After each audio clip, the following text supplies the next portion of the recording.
This video will show you how to use the JCC test to check for the patient's cylinder power. Now let's assume we've already done retinoscopy and we've got our best lenses in place that we're going to get before we start refining things. We've already done our sphere check, so we've put the patient in their clearest position without correcting all their cylinder, and we have essentially put the circle least confusion on the retina when we do that. Now this patient needs -1, -3.5, axis 180. But after my scoping and my sphere check I have -175, -2, axis 180. So I'm not quite right. So the patient is definitely going to want more cylinder than this. So how do I do that? Well, I introduce the JCC like this. I turn the dots to make sure that they are lined up so that we have the red dots in the same axis as the patient. There's a little click that'll put it in the right spot for you there.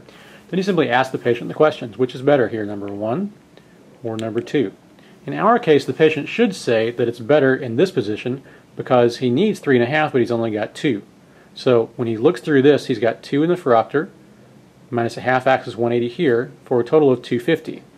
In this position, you're going to have -0.5 axis 90 combined with a -2 axis 180, which gives you a total of -1.5 axis 180. So this one gives him more cylinder, this one gives him less cylinder.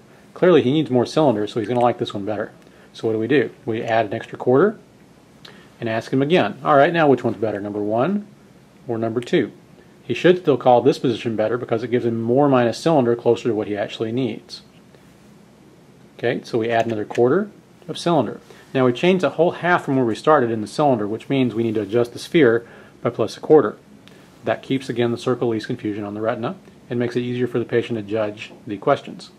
So now we go again. Which is better, number 1 or number 2? Again, he's not quite where he needs to be yet, so this position gives him a total of 3 that he's looking through.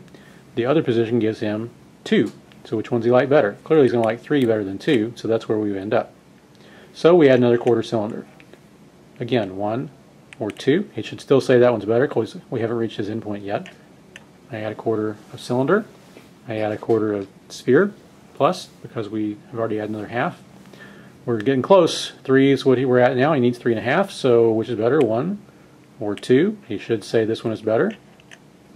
Which is better, number 1 or number 2? He should say that this one is better still because we're not quite there yet.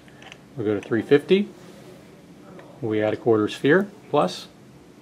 And now we have the right amount of cylinder in the phoropter, so he should say that number 1 and number 2 are equally clear, or equally blurry depending on your point of view.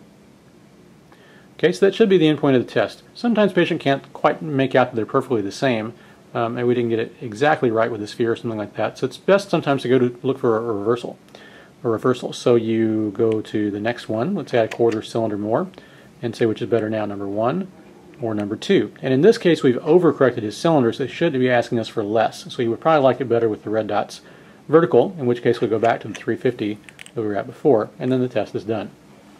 Okay, so you should have the proper sphere and the proper cylinder all set up for you in the phoropter now, and the patient should be seeing clearly. Assuming, of course, the axis is correct. Now this test doesn't do anything to check the axis, it only checks the power.